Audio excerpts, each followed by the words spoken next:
Allah Subhanahu wa taala yang telah menimpakan rahmat dan karunia kepada kita semua sehingga kita dapat berkumpul melalui Zoom meeting ini menghadiri webinar STP yang kedua rangkaian webinar dari Sains Teknopark Universitas Andalas dan oleh Inkubator Bisnis Teknologi Universitas Andalas yang kedua yang di mana kita sudah pernah lakukan di minggu lalu. Tidak lupa kita kirimkan salawat beriring salam pada Nabi besar Muhammad SAW yang telah membawa kita ke alam yang berilmu pengetahuan seperti sekarang ini. Uh, Sebelumnya saya ucapkan terima kasih kepada narasumber yaitu Ibu Silmi yang telah meluangkan waktunya kepada kita semua sharing terkait dengan laporan keuangan dan teruntuk peserta webinar pada siang hari ini juga terima kasih sekali telah mau menyempatkan waktunya untuk mau belajar bersama terkait dengan laporan keuangan. Baik, Bapak Ibu, saya mewakili dari Bapak Ketua FPPM dan Ketua Sains Teknopark Universitas Andalas. Mungkin akan langsung membuka saja acara kita pada siang hari ini, webinar kita pada siang hari ini. Mudah-mudahan webinar kita pada siang hari ini dilancarkan. Untuk itu saya buka webinar ini dengan mengucapkan Bismillahirrahmanirrahim. Mungkin itu saja Bapak Ibu dan peserta webinar pada siang hari ini. Saya akan kembalikan kepada moderator. Wabillahi taufiq wa hidayah. Assalamualaikum warahmatullahi wabarakatuh. Waalaikumsalam warahmatullahi wabarakatuh. Terima kasih Ibu Prima Fitri. Baik yang terhormat Bapak Ibu sekalian yang bergabung di webinar ini dan peserta binaan UMKM Indistek Unan. Kita langsung masuk ke acara inti kita yaitu pembacaan materi dan narasumber oleh Ibu Silmi. Tapi sebelum itu saya akan menyampaikan sedikit terlebih dahulu memperkenalkan narasumber kita pada siang hari ini. Jadi namanya Ibu Silmi. Dahulu pernah bekerja di sebuah perusahaan PT Mayora Indah di bidang keuangan. Selanjutnya setelah itu bergabung di kantor akuntan publik Indra Suheri dan rekan sebagai auditor eksternal. Dan tentunya saat sekarang Ibu Silmi menjadi dosen di Universitas Andalas di Departemen Akuntansi Fakultas Ekonomi Bisnis Universitas Andalas. Untuk itu kepada Ibu Silmi kita persilakan untuk menyampaikan materi pada siang hari ini. Pada Ibu Silmi kita persilakan. Oke, terima kasih Ibu Moderator. Bismillahirrahmanirrahim. Assalamualaikum warahmatullahi wabarakatuh. Waalaikumsalam warahmatullahi wabarakatuh. Oke, yang saya hormati Ibu Prima Fitri selaku Ketua Pusat Layanan Indistek Universitas Andalas. Yang saya hormati Ibu Indah Permata Suryani selaku Manajer Indistek Universitas Andalas. Dan yang saya hormati Ibu Moderator Laura Amelia Triani selaku dosen di Universitas Andalas Departemen Manajemen. Kemudian yang saya hormati Bapak Ibu pelaku UMKM yang sudah bergabung di Zoom pada siang ini. Oke, kemudian puji syukur kita ucapkan kepada Allah Subhanahu wa Ta'ala yang berkat atas rahmat dan karunia-Nya kita dapat berkumpul atau mengikuti Zoom ini pada siang ini. Kemudian selawat beriringan salam kita sampaikan kepada junjungan kita Nabi besar Muhammad SAW.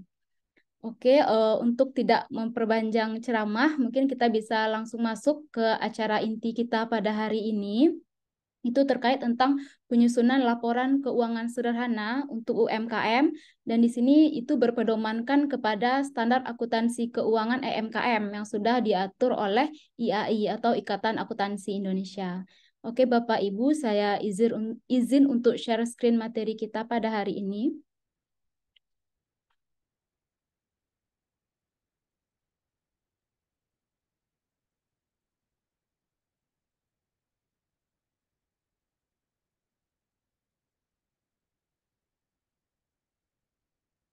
Nah, jadi untuk menyusun laporan keuangan, itu kita tidak bisa menyusun dengan format kita sendiri. Nah, jadi untuk menyusun laporan keuangan itu kita mesti berpedoman kepada satu standar, yang mana kalau di Indonesia itu standar yang menyusun untuk laporan keuangan ini formatnya itu adalah IAI atau Ikatan Akuntan Indonesia gitu. Nah, kalau untuk ini UMKM itu IAI merumuskan 2 buah standar, itu SAK etap dan SAK MKM. Sedangkan untuk perusahaan yang di luar UMKM itu namanya PSAK. Oke, nah jadi pada hari ini kita fokus untuk melihat bagaimana sih penyusunan laporan keuangan sederhana untuk UMKM, tapi yang berpedoman kepada SAK MKM. Nah, sebelum kita masuk ke penyusunannya, kita lihat dulu apa sih itu laporan keuangan. Nah, jadi laporan keuangan itu adalah suatu laporan yang berisi informasi keuangan. Nah, jadi di dalamnya ada informasi keuangan mengenai suatu badan usaha yang akan dipergunakan oleh pihak-pihak yang berkepentingan sebagai bahan pertimbangan dalam pembuatan keputusan. Tuh. Nah, jadi si pembuat laporan keuangan ini adalah, kalau di sini sekarang kita itu UMKM, berarti kita sebagai pemilik UMKM kita mesti membuat laporan keuangan, yang mana nanti di dalam laporan keuangan itu terdapatlah informasi-informasi keuangan. Nah, jadi nanti gunanya informasi keuangan ini akan digunakan oleh pihak-pihak yang berkepentingan. Itu biasanya ada pihak eksternal dan internal. Kalau internal itu kita sebagai pengelola bisnis, sedangkan kalau eksternal itu bisa debit kreditur sebagai pihak ketiga untuk peminjaman dana, kemudian pihak pajak sebagai untuk perhitungan pajak, kemudian juga pengambilan keputusan bagi ini si calon investor atau pihak-pihak yang ingin berinvestasi di perusahaan kita. Nah, jadi nanti output dari akuntansi itu adalah laporan keuangan. Oke, itu sedikit tentang laporan keuangan. Nah, ini ada beberapa pentingnya laporan keuangan yang sudah saya rangkum. Yang pertama itu dengan menyusun laporan keuangan, kita dapat mengetahui berapa laba atau rugi dari usaha yang kita jalankan. Nah, jadi kan baik ini ya, jadi meskipun perusahaan kita itu profit oriented atau non profit oriented, kita tetap membutuhkan laporan keuangan itu. Jadi laba itu gunanya, jadi dengan kita mengetahui laba, kita dapat mengetahui bagaimana kinerja dari perusahaan kita gitu. Jadi apakah perusahaan kita itu kinerjanya udah baik atau perusahaan kita itu kinerjanya belum bagus, itu dapat diketahui dari laba atau rugi yang kita telah susun di laporan keuangan. Jadi kelihatan gitu. Kemudian di samping itu, kita dengan menyusun laporan keuangan, kita juga bisa mendapatkan pendanaan dari pihak ketiga. Pihak ketiga di sini itu bank. Nah, jadi kan perusahaan ini tidak selamanya modal kita sendiri. Ada kalanya modalnya itu kita dapatkan dari pihak ketiga. Nah, pihak ketiganya itu bank, kita dapat meminjam dana. Nah, biasanya nih kalau kita mau minjam ke bank untuk usaha kita, bank itu bakalan lihat informasinya itu dari laporan keuangan kita. Apakah UMKM kita ini layak atau tidak layak untuk diberikan pinjaman gitu. Jadi untuk si bank ini dapat men-tracer atau menelusuri laporan keuangan kita, jadi kita mesti membuat laporan keuangan itu yang sesuai dengan standar yang diatur oleh IAI gitu. Kemudian juga dapat mengontrol biaya operasional bisnis. Nah, kadang kan kita terlalu jor-joran atau tidak efisien, tidak efektif dalam mengeluarkan biaya. Nah, itu nanti dapat tergambar di laporan keuangan.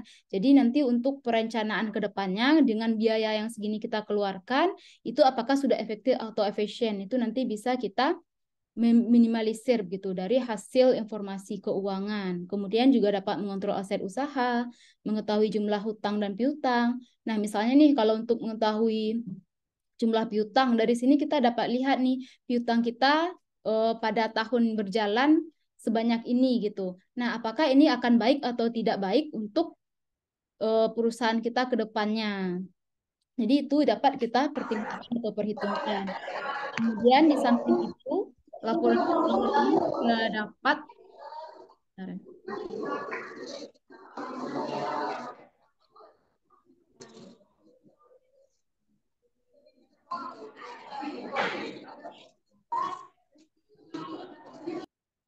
Nah, di samping itu juga dapat untuk dalam memperhitungkan pajak.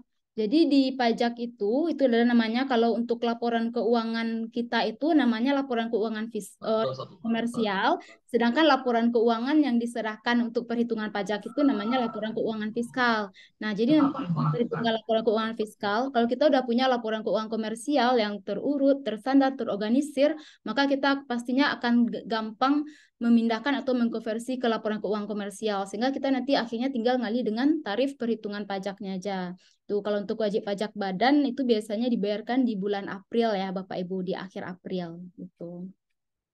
Kemudian laporan keuangan ini juga berguna untuk perencanaan masa depan perusahaan. Nah, jadi nanti si laporan keuangan itu ada salah satu tujuannya itu adalah dapat dibandingkan.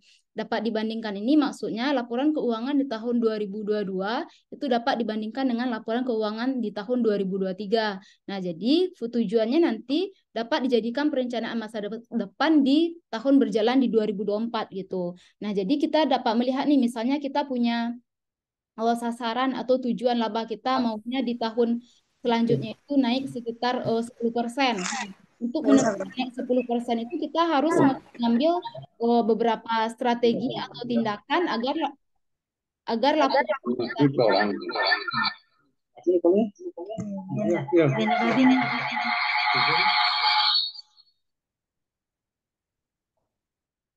Nah, untuk perencanaan masa depan ini maksudnya dengan adanya laporan keuangan yang dapat dibandingkan, maka kita dapat melihat atau dapat menganggarkan berapa sih kita maunya keuntungan kita di tahun berjalan di tahun berikutnya. Nah, seperti itu. Nanti kita lihat bagaimana formatnya. Oke, selanjutnya di sini kita lihat dulu nih sedikit usaha yang dikategorikan sebagai UMKM atau usaha mikro kecil menengah. Nah, jadi suatu usaha itu dikategorikan sebagai UMKM jika usaha tersebut memiliki modal bersih sebesar 50 juta dan memiliki keuntungan usahanya itu di bawah 300 juta per tahun. Nah, jadi ini UMKM yang dikategorikan memiliki dana ini keuntungan bersih di bawah 300 juta per tahun itu ini digolongkan sebagai UMKM oleh IAI atau Ikatan Akuntan Indonesia. Nah, jadi nanti bagi usaha-usaha yang kategorinya masuk ke dalam UMKM ini maka dapat menggunakan SAK MKM atau SAK etap. Gitu. Nah, ini adalah pedoman penyusunan laporan keuangan UMKM yang diatur oleh IAI. Nah, jadi awalnya di tanggal 1 Januari 2011 itu IAI merumuskan sebuah standar namanya Standar Akuntansi Keuangan Entitas Tanpa Akuntabilitas Publik. Nah, jadi di SAK etap ini nanti akan diganti lagi nih rencananya di tanggal 1 Januari 2025 dengan SAK entitas private. Nah, untuk SAK etap ini laporan keuangan itu terdiri atas 5 komponen. Nih, ada neraca, laporan laba rugi, laporan perubahan ekuitas, laporan arus kas, dan catatan atas laporan keuangan. Tuh. Nah, kemudian di tanggal 1 Januari 2018, IAI menurunkan lagi sebuah standar yang mana standar ini bernama Standar Akuntansi Keuangan Entitas Mikro, Kecil, dan Menengah. Nah, jadi standar yang selanjutnya saya singkat SAKMKM. Nah, SAKMKM ini dirumuskan oleh IAI bagi UMKM yang tidak mampu atau belum mampu untuk menggunakan SAK etap.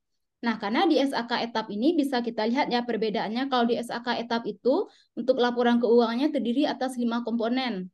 Sedangkan di SAKMKM itu informasi atau komponen laporan keuangan itu hanya terdiri atas 3 komponen. Jadi lebih mudah dipahami dan lebih mudah dipakai oleh UMKM gitu. Nah, jadi makanya diturunkanlah sebuah standar baru SAKMKM.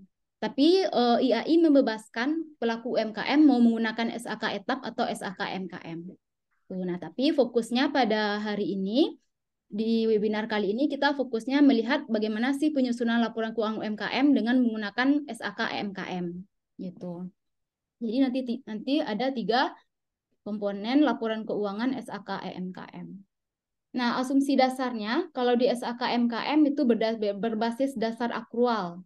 Nah, berbasis dasar akrual itu maksudnya nanti di akun-akun, kan kita kalau di laporan keuangan itu ada kita kenal aset, liabilitas, ekuitas, penghasilan, dan beban. Nah, kalau untuk aset itu dapat diakui sebagai aset jika manfaat ekonominya di masa depan itu dapat dipastikan akan mengalir ke dalam entitas dan aset tersebut memiliki biaya yang dapat diukur dengan andal. Nah, dengan begitu dia dapat kita asumsikan sebagai aset. Nah, aset ini nanti posisinya itu di komponen yang pertama, laporan posisi keuangan. Oke, nanti kita lihat lebih rinci apa saja yang terdiri atas aset itu. Nah, kemudian nih akun yang kedua, liabilitas.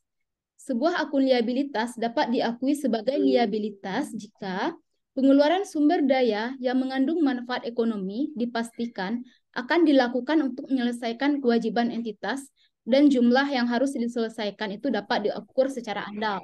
Nah, baru dia dapat kategorikan sebagai liabilitas. Nah, selanjutnya akun itu adalah penghasilan. Penghasilan ini nanti posisinya di laporan laba rugi. Laporan laba rugi ini adalah komponen yang kedua. Nah, jadi dia dapat dikategorikan sebagai akun penghasilan jika kenaikan manfaat ekonomi di masa depan yang berkaitan dengan kenaikan aset atau penurunan liabilitas telah terjadi dan dapat diukur secara andal. Nah, kemudian akun yang terakhir itu beban. Nah, jadi dia dapat diakui sebagai beban jika penurunan manfaat ekonomi di masa depan yang berkaitan dengan penurunan aset atau kenaikan liabilitas telah terjadi dan dapat diukur secara andal. Nah, jadi nanti kalau untuk beban ini posisinya di laporan laba rugi. Itu komponen laporan keuangan yang kedua.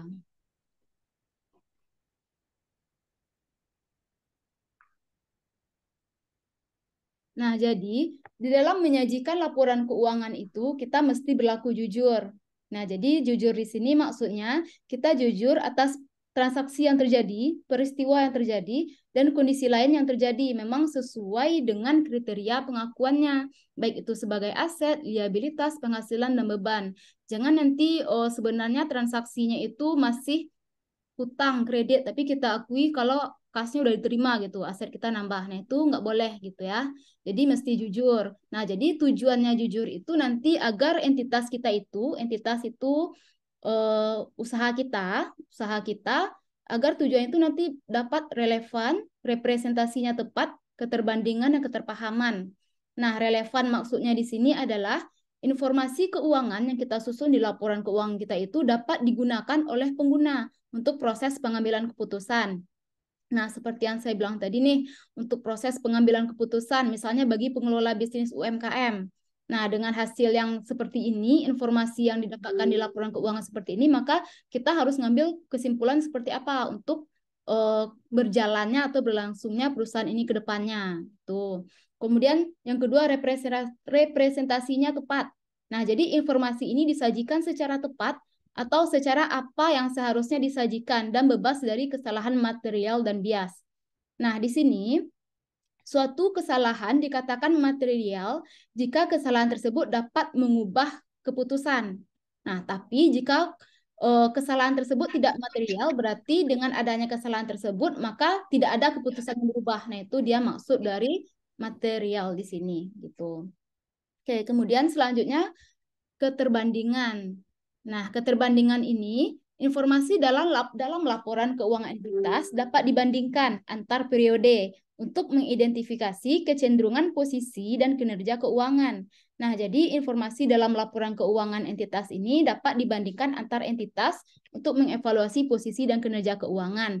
Nah, misalnya nih kita punya UMKM bakery gitu. Nah, kemudian ada rekan kita dia juga punya UMKM bakery. Nah, dengan kita sama-sama menyusun laporan keuangan sesuai dengan SAK EMKM atau SAK etap, kita dapat membandingkan bagaimana bentuk dari laporan keuangan kita dan laporan keuangan partner kita gitu atau pesaing kita gitu. Nah, kita dapat melihat, kita dapat mengevaluasi. Nah, jadi nanti akhirnya ujung-ujung itu emang untuk pengambilan keputusan.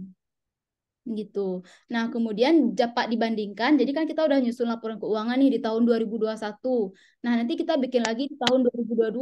Nah, laporan keuangan di tahun 2021 dengan laporan keuangan di tahun 2022 itu dapat dibandingkan jika kita menyusun laporan keuangan itu memang sesuai dengan SAK yang udah ditentukan gitu. Jadi kita mesti ini apa namanya? Konsisten gitu. Kalau di tahun 2021 kita pakai SAK EMKM, nah nanti di 2022 kita juga tetap menggunakan SAK EMKM gitu. Atau kalau di 2021 kita pakai SAK etap, nanti di tahun 2022 kita juga tetap menggunakan SAK etap.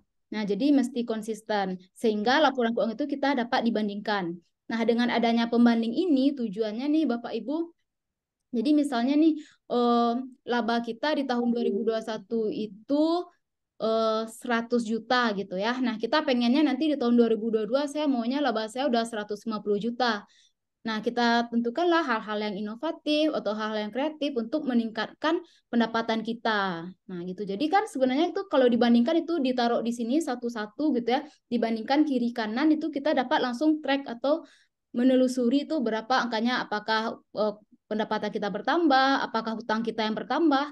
Nah, dengan adanya penyusunan laporan keuangan yang emang sesuai standar, itu pasti akan sangat mudah untuk ditelusuri gitu. Nah, tujuan yang terakhir itu keterpahaman. Oke, keterpahaman di sini maksudnya informasi yang disajikan dapat dengan mudah dipahami oleh pengguna. Pengguna di sini diasumsikan memiliki pengetahuan yang memadai serta kemampuan untuk mempelajari informasi tersebut dengan ketekunan yang wajar. Nah, gitu. Jadi, dengan informasi yang kita sajikan secara sederhana, kita harapkan pihak-pihak yang berkepentingan atau stakeholder, baik itu stakeholder internal ataupun stakeholder eksternal, dapat mengambil keputusan dan mempelajari informasi keuangan tersaji di laporan keuangan.